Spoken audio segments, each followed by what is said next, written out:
Teníamos en principio previstos 3 ponentes, aparte de la introducción, pero el profesor Julio Bastida, por razones de última hora, no va a poder unirse a nosotros. Con lo cual, este pequeño retraso que hemos tenido, de todas maneras, lo compensamos. Y al margen, yo también me voy a permitir hacer una presentación un poquito más amplia. Lo primero, querría hablar de parte de unas ideas que incluso también presenté en Santander, pero ahora modificadas, elaboradas, todavía no publicadas, sobre 2 perspectivas sobre la crisis financiera. Por un lado puede ser la crisis financiera como epidemia en sí, y otra cosa es cómo la crisis financiera afecta a la salud, que es distinto. La primera es una cuestión curiosa, y es toda la terminología que tiene que ver con la crisis como epidemia. En la era de la globalización, la crisis es una enfermedad contagiosa, dice aquí Lightman, ¿no? El comercio mundial crecerá un 2,5% este año, pero a su vez hay un riesgo hacia la baja más que al alza, y esto es contagioso en los diferentes países del mundo. En ese lenguaje de la crisis se ha hablado muchísimo de que estamos hablando de contagio, de transmisión por contacto inmediato de enfermedad específica. Se habla también de contagioso cuando son hábitos, actitudes, simpatías, a consecuencia de influencias de uno u otro orden. Esto es un trabajo de Ana María Briones, en la Universidad de Valencia, muy curioso, ¿no? Yo tendría muchísimas anécdotas, las voy a hacer muy cortas, pero por poner unos ejemplos de diferentes periódicos, se habla de la transmisión de los malos datos económicos por mala gestión a priori y de forma reactiva. Y entonces se habla como en la prensa española se dice Obama y su equipo de asesores temen un contagio de la crisis de la deuda de Estados Unidos. Están cogiendo nuestra terminología epidemiológica de medicina preventiva para su uso lingüístico. Los ataques de los mercados han colocado a la economía española en la situación de vigilancia por el miedo al contagio. Como ven, hay muchas alusiones a este tema. La crisis ya es epidemia, desastre económico mundial.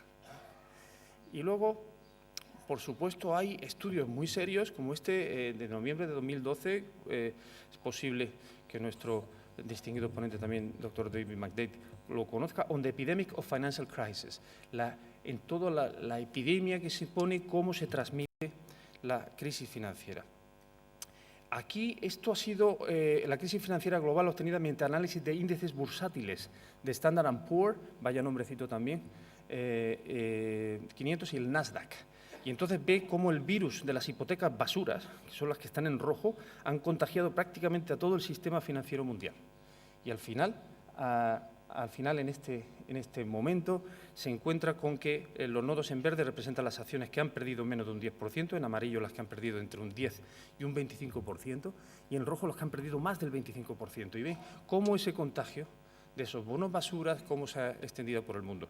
En la siguiente diapositiva, yo no sé si se puede hacer una clic ahí encima, porque se puede ver incluso este trabajo de Reginald Smith, no sé si es posible y si no, no pasa nada.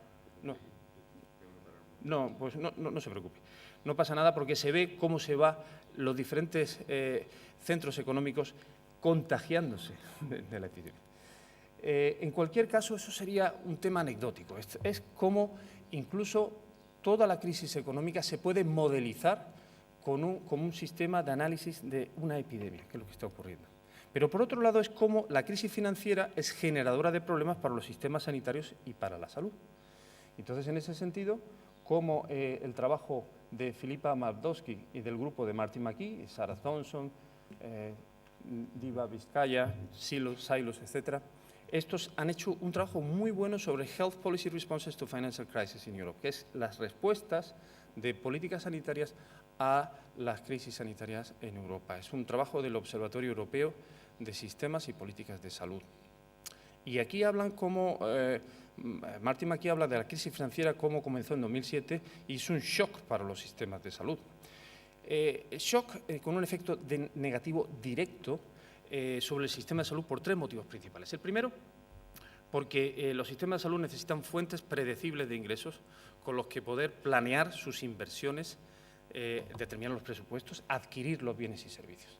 Y entonces, cuando hay interrupciones súbitas en los flujos de ingresos públicos, es difícil mantener los niveles de atención médica. Pero es que se da, además, la situación de que los recortes en el gasto público en salud realizados en respuesta a la crisis económica vienen en el momento en que los sistemas de salud pueden necesitar más recursos y no menos, porque hay más gente, y luego estoy convencido que el profesor David McDade hablará en temas de salud mental, es cuando precisamente se necesita apoyar a estas personas que están con más desempleo, con más depresión y con más problemas.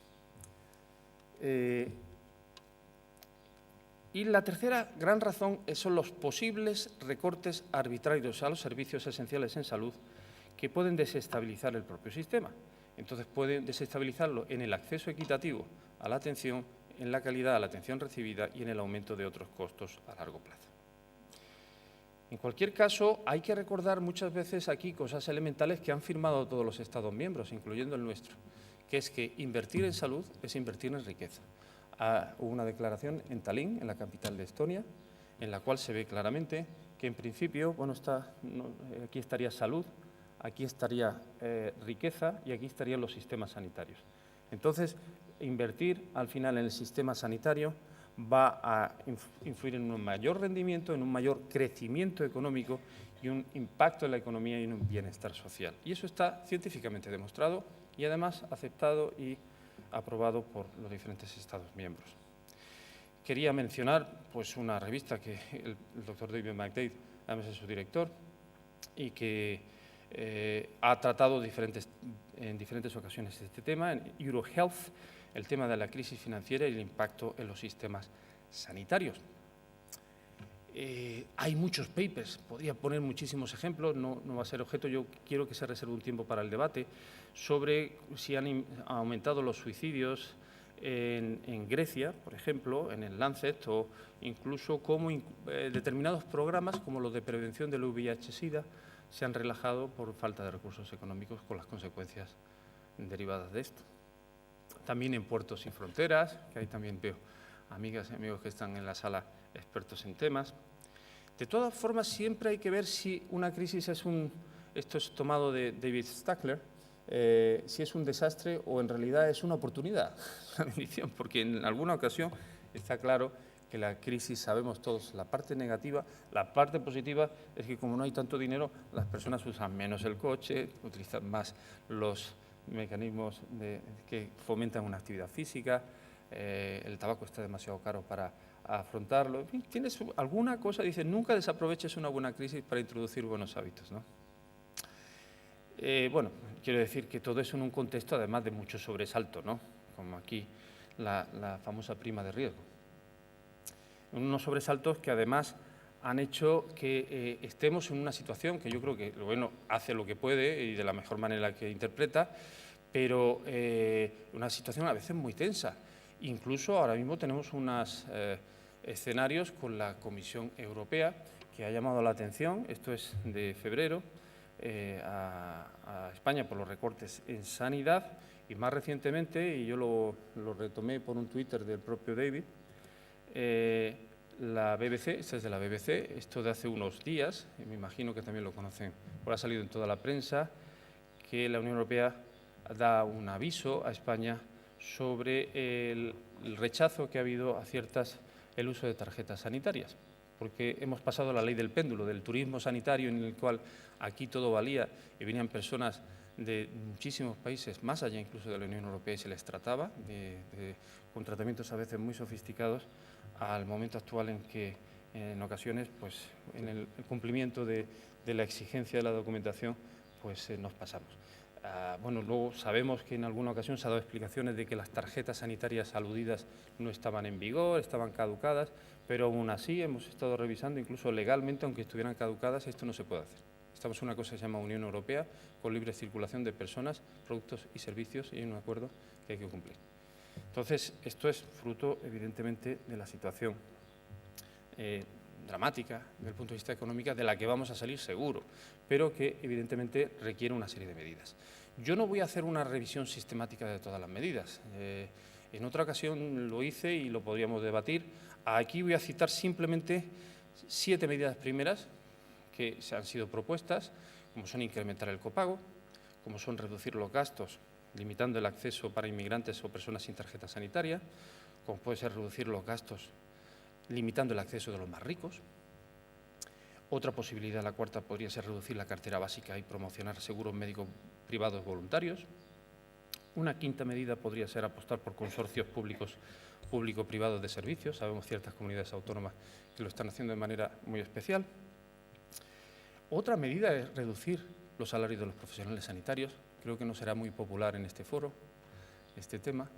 Y otra medida también es incluso disminuir los costes de los equipamientos, fármacos y proveedores, que no voy porque todo esto merecería cada una un debate intenso y detallado, puesto 7 medidas con las que yo particularmente creo que tiene muchos más contras que pros, muchas más desventajas que ventajas, todas, incluyendo la última, porque al final disminuir los costes de los equipamientos y proveedores a veces se hace minimizando además la calidad y por lo tanto aumentando las posibilidades de que las cosas funcionen peor desde el punto de vista de calidad y de seguridad del paciente. Por lo tanto, voy a centrarme, si esto es un decálogo de 10 posibles líneas de medidas, en 3 que sí, a mi modesto entender, yo no tengo el monopolio de la verdad, pero sí que parece que son más válidas. Una de ellas es evaluar sistemáticamente las tecnologías sanitarias. Quiere decir, los equipamientos, los diagnósticos, las terapias tienen que ser evaluadas de manera sistemática. También tenemos compañeros en este congreso, expertos en el tema, de agencias de evaluación de tecnologías sanitarias, con metodologías muy bien establecidas y que son muy necesarias. Según Filipa Maldowski y Martin McKee, estas medidas enfocadas al lado de los suministros ofrecen un considerable margen de mejora del funcionamiento del sistema de salud. Y en ese sentido saben que hay un movimiento para que en España se haga también algo parecido al NICE. NICE es el National Institute of Clinical Excellence, el Instituto de la Excelencia Clínica de la revisión sistemática de utilizar lo apropiado y de manera apropiada. Esto sería una vía que tenemos que explotar más. Luego, por supuesto, reestructurar la atención especializada y hospitalaria y potenciar la atención primaria. Ciertas centralizaciones de servicios hospitalarios, un cambio a la atención extrahospitalaria, una mejora de la coordinación con atención primaria, un aumento de la inversión en atención primaria, aumentando, por eso lo que se está intentando es reducir el tamaño de los hospitales, cerrando instalaciones innecesarias y reemplazando costosas atenciones hospitalarias por alternativas más efectivas. Esto también, según las evidencias disponibles y en EuroHealth, bien realizadas, puede dar un buen resultado sin impacto negativo en la calidad de la atención. Bueno, esto lo vimos hace muy poquito también en el país, el pinchazo de la burbuja hospitalaria, muchos centros proyectados en época de bonanza que languidecen a medio construir o cerrados. Esto lo sabemos en algunas comunidades más que en otras, pero esto está así. Y termino con esta parte porque es la que es objeto de esta mesa, que son estrategias de medicina preventiva, promoción de la salud y de salud pública. Es decir, actuando sobre el alcohol, sobre el tabaco, desarrollando políticas de promoción de la salud, alimentación sana, actividad física, programa de detección precoz. Todas estas medidas buscan disminuir la necesidad de servicios de cuidados sanitarios y generalmente reducen el volumen de servicios asistenciales que conllevan un coste. Y hay evidencias crecientes y sólidas de los beneficios económicos de la prevención, al margen de que, por supuesto, los beneficios éticos, porque al final la vida no consiste en ahorrar, consiste en utilizar bien los recursos para lo que tienen que ser utilizados. En ese sentido, este argumento económico para apostar por la salud pública, por eso es una suerte que José Luis Alfonso y yo estuvimos pensando quién podría ser la mejor persona también que podíamos invitar. Y este libro de Economic Case for Public Health Action, el caso, cuál es el argumento económico, está editado precisamente por David McDade, que tenemos el lujo de tenerlo aquí en la mesa, hoy con nosotros, junto con Franco Sassi y Sherry Mercour, que son de la OCDE, OECD.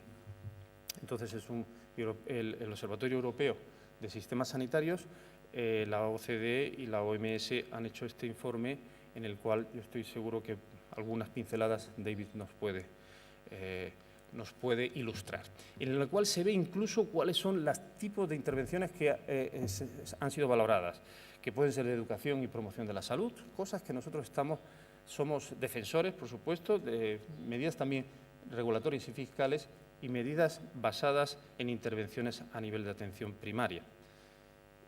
Como digo, como él lo va a describir mucho mejor, no voy a entrar en los detalles. Hay muchas desarrollos muy ilusionantes en este campo, que para nosotros en Medicina Preventiva y Salud Pública tenemos que saber utilizar bien, del argumento económico para la prevención de enfermedades y la distinción entre lo que son valores y simplemente recortes o ahorro. Entonces, yo quiero que esto sea un catalizador simplemente la sesión de hoy y sobre todo el debate que haya después de las presentaciones. Habría que aprovechar esa revitalización de la salud pública. Hay muchos paradigmas. Este es un artículo del British Medical Journal del final del año pasado, de la salud pública ecológica, que sí es una de las ideas del siglo XXI. Es un artículo de Tim Lang y Geoff Rayner. No voy a entrar en los detalles, pero es muy interesante artículo, lo podéis conseguir muy fácilmente, en el cual además habla de 5 modelos de salud pública, desde el sanitario ambientalista al biomédico, al socioconductual, al tecnoeconómico, que ha sido el que hemos estado viviendo, y al ecológico, que intenta integrar muchas de esas otras cosas, basándose en un análisis de las ideas centrales, de la concepción, de los métodos, de los momentos más victoriosos, de más éxito de cada una de esas tendencias y cuál es el estatus del modelo. No voy a entrar ahora, si quieren lo dejamos luego para el debate. También hablar de que la OMS Europa, he tenido la suerte de estar trabajando en los últimos años, ha hecho un programa que ahora mismo está recién aprobado, se aprobó en Malta, sobre fortalecimiento de los servicios de salud pública a nivel de los países europeos y de las capacidades. Con lo cual, ahora mismo estamos de moda, compañeros, merece la pena. He visto que Franklin Affel se ha unido a nosotros. Quería hacer una cita de que muchas de las cosas que tenemos que hacer, entre otras cosas, seguir trabajando bien y mejorar en nuestra capacidad de comunicación. Y con Franklin desarrollamos este trabajo sobre la naturaleza social de las enfermedades no transmisibles, cómo afrontarlas a través de la tecnología de la comunicación y de la diseminación de mensajes que sean efectivos. Trabajo del cual José Luis es también coautor.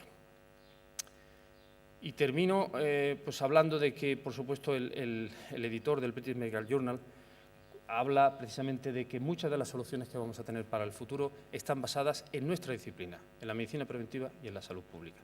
Yo no voy a develar mucho más, porque esto es como una introducción, un aperitivo, precisamente para seguir con la presentación de los ponentes, que en principio estaba establecido que iba a empezar por Julio López Bastida, de la Universidad de Castilla-La Mancha. Desgraciadamente, ya como he comentado, por una razón ajena a su voluntad, no se puede unir a nosotros, pero yo creo que he utilizado justo el tiempo que iba a utilizar él, con lo cual ya con esta presentación. Con lo cual, el primer ponente que vamos a tener va a ser José Luis Alfonso, del Hospital General y nuestra Universidad de Valencia, y va a hablar de modelos explicativos en mortalidad evitable, el gasto sanitario en países europeos. Y desde luego, de nuevo, José Luis, muchísimas gracias. Además, no solamente por la ponencia que vas a hacer, sino por todo lo que estás colaborando en el tema de, además, darle sentido a la economía de la salud en nuestro campo en medicina preventiva. Con posterioridad, y haré una breve presentación cuando ellos estén aquí sobre algunos datos del perfil biográfico para ganar tiempo. Tenemos también al profesor David McDade, del London School of Economics, del editor de EuroHealth, y va a hablar de salud pública y salud mental. Pero, como digo, se tiene que ir cuando terminemos la mesa porque se va a París a una reunión internacional, una reunión mundial sobre Economics of Prevention, sobre las razones económicas para argumentar por qué hay que invertir más en prevención. Con lo cual, la ocasión la pintan calva para aprovechar y que nosotros le preguntemos aquí y le saquemos el máximo de beneficio. Por lo tanto, lo que queremos es entender el problema, fomentar las sinergias, abordar el reto de forma efectiva. Eso es lo que estamos buscando en esta mesa. Quiero terminar diciendo, esto sabe que los británicos lo conocen bien, keep calm and carry on, es mantener la calma y siga adelante. Esto yo creo que a veces no lo tenemos que recordar, porque a veces esto es un estado de ánimo. Y querría terminar esta breve introducción diciendo lo que en el famoso Kino de Mafalda habla de comienza tu día con una sonrisa, verás lo divertido que es ir por ahí desentonando con todo el mundo. Especialmente estos días que a veces nos decimos cómo puede ocurrir tantas noticias malas en la prensa. Hay noticias buenas como puede ser este mismo congreso y el que podamos debatir sobre cómo invertir más en prevención de enfermedades y en promoción de la salud. Pues muchas gracias y a continuación voy a hacer invito al profesor José Luis Alfonso que venga a dar su ponencia. Muchas gracias.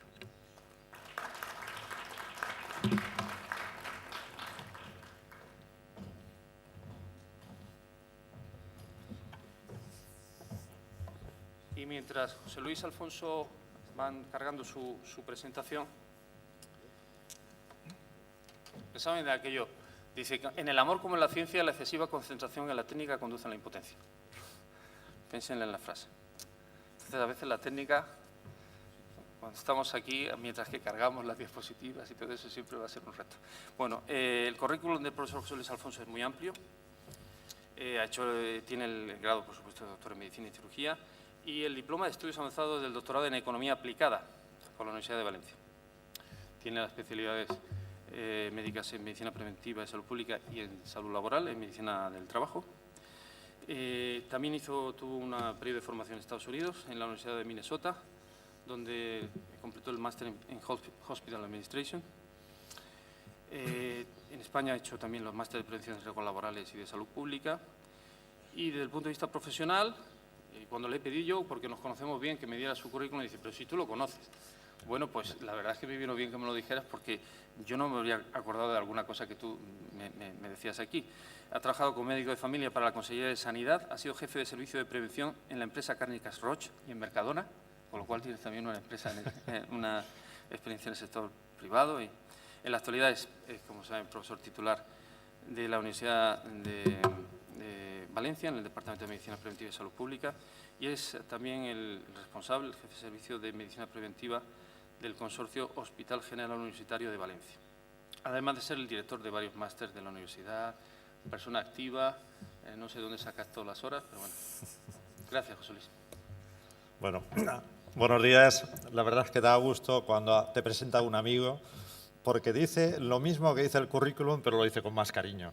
Entonces yo, por supuesto, también le agradezco ya como presidente de la mesa y además como amigo y además como maestro también, que me reconozco que es en mi formación, mi trayectoria, en mi ayuda, también en muchos temas que creo que aquí serían larguísimos también de comentar, ¿no? Bien, también quisiera dar las gracias al comité organizador y al presidente, el señor Francisco Botilla. No sé si está por ahí. No lo veo, bueno. Y, por supuesto, a la ciudad de Cartagena, de que me haya permitido estar aquí también, y obviamente también a todos vosotros, que habéis tenido la deferencia, porque cuando uno va a un congreso piensa en dos cosas: descansar mucho y ver la ciudad que toque. Entonces, agradezco que, bueno, que hayáis sido también madrugadores y estéis aquí también para, bueno, disfrutar o oír un poquito las presentaciones que vamos a hacer aquí a continuación. Bien, cuando se planteó el tema dentro de esta mesa, pensamos a ver en qué tipo de temas o en qué orientaciones de los que estábamos trabajando entraban dentro de lo que era, digamos, el tema de la crisis, en la cual yo creo que estamos todos inmersos y todos sabemos de ella y todos la sufrimos. Y entonces estábamos trabajando en un tema de evaluación económica y pensamos que sería adecuado pues, hacer el hilo de la trayectoria de esta evaluación económica en relación con algún tipo específico de intervenciones en salud pública. Empezamos con el tema de, claro, hay una larga trayectoria de lo que es la relación del gasto y la inversión socioeconómica y el impacto que ha tenido en la salud. En títulos genéricos podríamos decir eso, que hay una relación ampliamente demostrada, a pesar de los últimos trabajos, que luego comentaré también, en el que el gasto sanitario y el desarrollo económico va a mejorar los niveles de salud medidos, como se dijo ayer también por el profesor Carmona, con indicadores negativos, como era la mortalidad y la morbilidad. Entonces, han visto siempre a lo largo de varios aspectos, que ahora comentaré también, cómo hay una correlación inversa, es decir, a mayor niveles de renta, hay unas menores tasas de mortalidad a largo plazo en todos los estudios realizados también. También es cierto que aparece un segundo gran grupo, como es el desempleo-paro, que va a romper un poquito este esquema, en el cual en los estudios se ven siempre a partir de datos agregados, que este indicador, el nivel de desempleo y paro, va a estar relacionado al revés, con mayores tasas de mortalidad. Los estudios son muy clásicos, quizá hay que hablar ya de McKeown, y hay que remontarse ya hace muchos años, en lo que es la relación de la inversión económica, el gasto sanitario con indicadores globales de salud. Pero bueno, él hace ya casi 150 años, la segunda mitad del siglo XIX, que empezó a hacer los estudios, y ya entonces empezó a comprobar que había una alta correlación entre lo que es el gasto económico, el nivel de desarrollo e inversión de las sociedades, y lo correlacionó con la reducción de las infecciones, en aquel momento infecciones que eran importantes en toda Europa. Estamos hablando de casi finales de la Segunda Guerra Mundial, en aquella época. Entonces había una alta correlación con indicadores que eran quizás los más importantes en aquel momento, como eran las infecciones, todas las patologías y mortalidad de la edad maternal o materno-infantil, y vio que había una alta correlación entre ambos grupos de factores.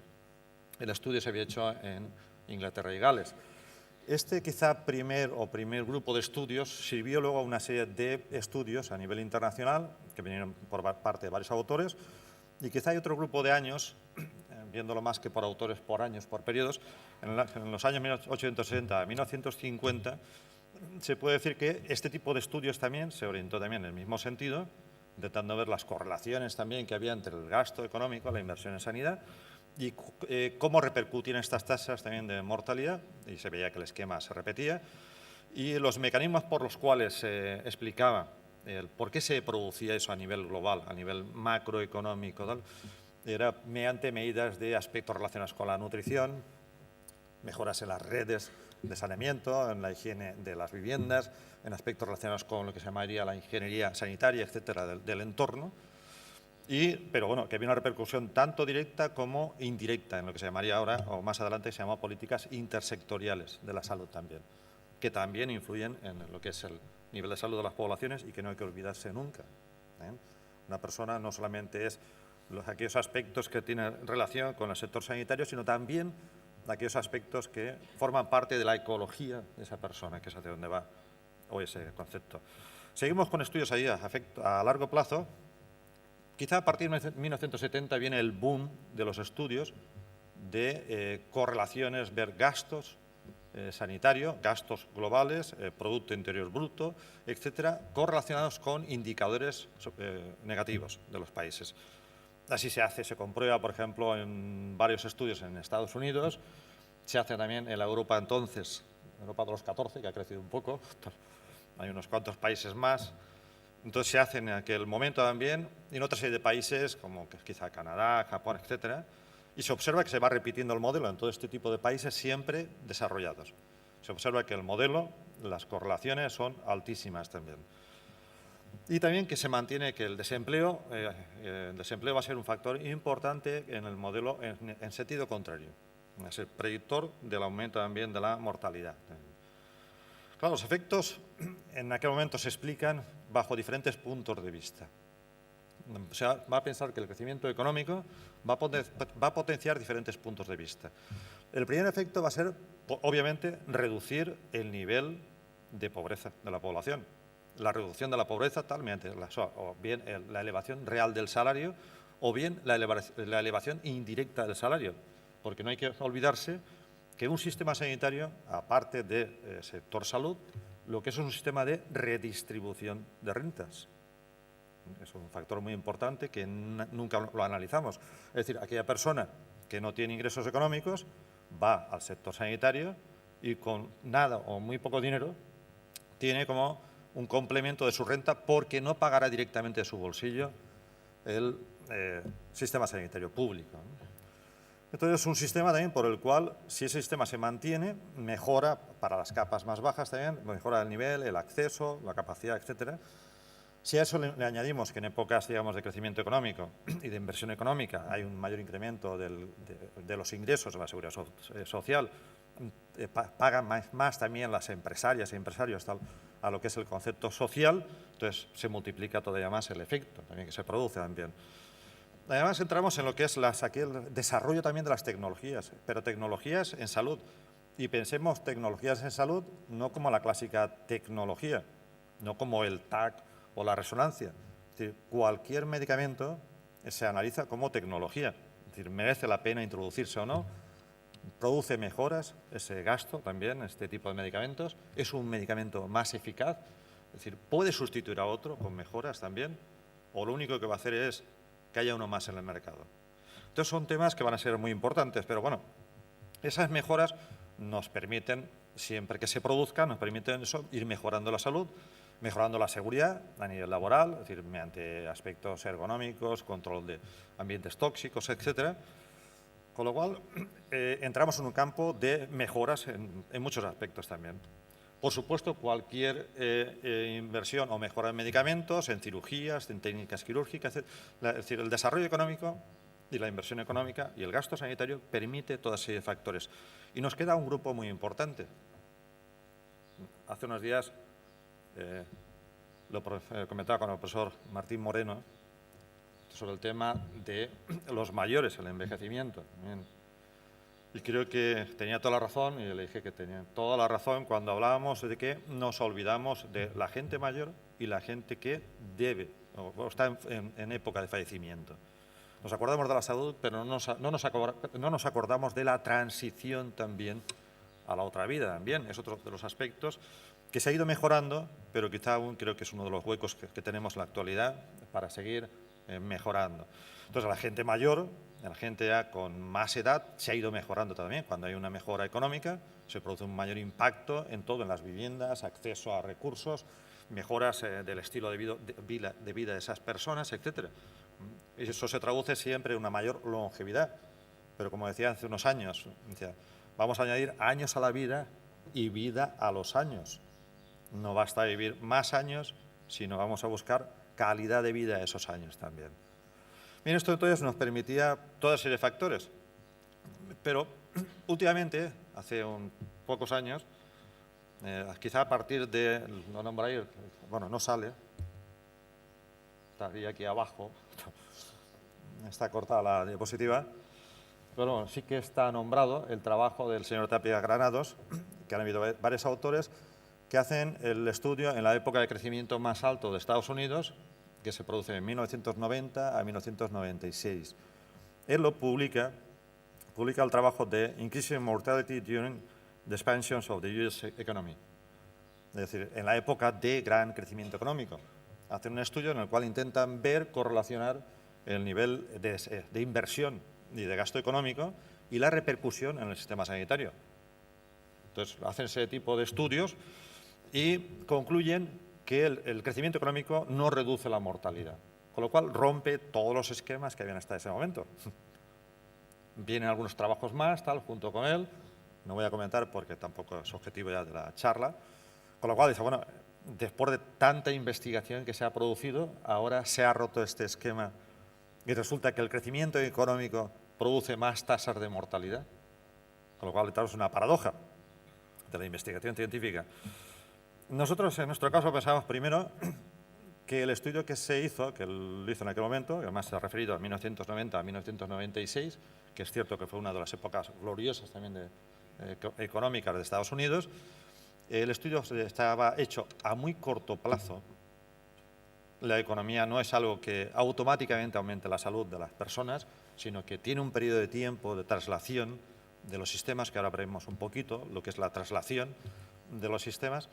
Entonces, el principal problema es que quizá el estudio estaba hecho a demasiado corto periodo de tiempo, 5 o 6 años, desde el 90 al 96. No es tiempo suficiente para que todo el crecimiento económico cale en la población y acabe traduciéndose en indicadores, y además indicadores negativos también.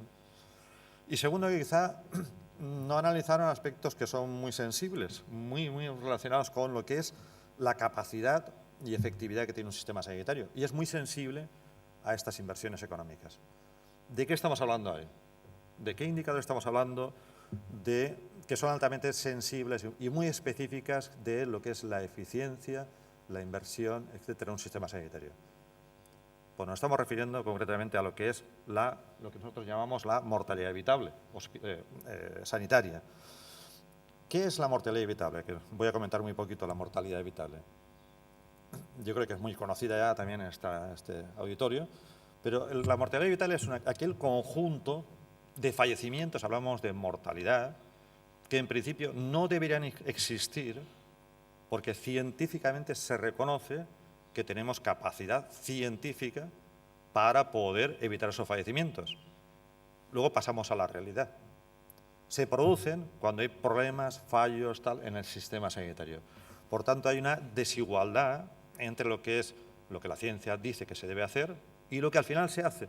Y lo que al final se hace va a depender fundamentalmente